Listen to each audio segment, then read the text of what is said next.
Tokaji Aszu. Tokaji is pretty much the national wine of Hungary. In 2007, the European Union actually said that Tokaji can only be referenced to this Hungarian style of wine. It's also, for an interesting trivia question, it's one of the few grapes that's actually mentioned in their national anthem, which I think is kind of cool. Two main grape varietals of Tokaji definitely are Ferment and Harslevelu. Those are the two that you mainly want to remember. Predominantly Ferment because it is going to give Tokaji its balance and acidity. It's also very, very susceptible to botrytis, which is absolutely paramount to the development of Tokaji. Tokaji sweetness, the Aszu, is typically measured in petunios. Now petunios are the baskets which they handpick the grapes to make the Tokaji. Now it's easy to remember the number of sweetness levels because the petunias are the baskets, and as you add it to the rest of the grapes, the sugared grapes, the more petunias you add, the sweeter the wine gets. So the basic level is 3. It goes all the way to 6. So 3 baskets of petunias of the botrytized grapes. You're going to get a sweet wine, then you add 4, you're going to get a sweeter wine, add 5 petunias, you're going to get sweeter, and 6 is roughly around the sweetest.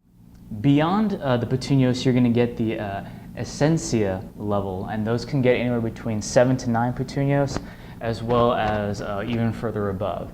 Now the essentia is going to be the free run juice from the botrytized grapes. It comes very, very small amounts, and it's actually going to be textured thicker than honey. Now these grapes are, or this juice is very, very rare, very, very difficult to find, and these grape juice actually takes an incredibly long time to ferment just because there's such a high concentration of sugar. Often these wines can take decades to age. Now when they finally do ferment, it only ferments to maybe about 4 to 6% alcohol by volume. And these bottles will run you roughly about $500. So if you find one I'd like to share, you can give me a call. In regards to Tokaji and what I would pair with it in regards to food, I would think of it kind of in the same realm as like a Sauternes. It's going to have that sweet honey caramelized fruit note to it. So things, foie gras works very, very well with a lot of Tokaji, especially as you get into more of the 5 and 6 petunias levels.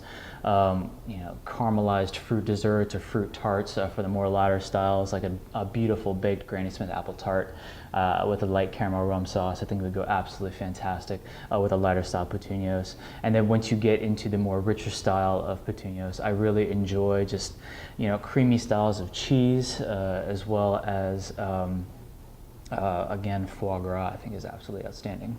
Now in regards to your lower-end Tokaji, you can find fantastic examples for $30 to $40 a bottle. Ones that I've come across is the Armas as well as Royal Tokaji.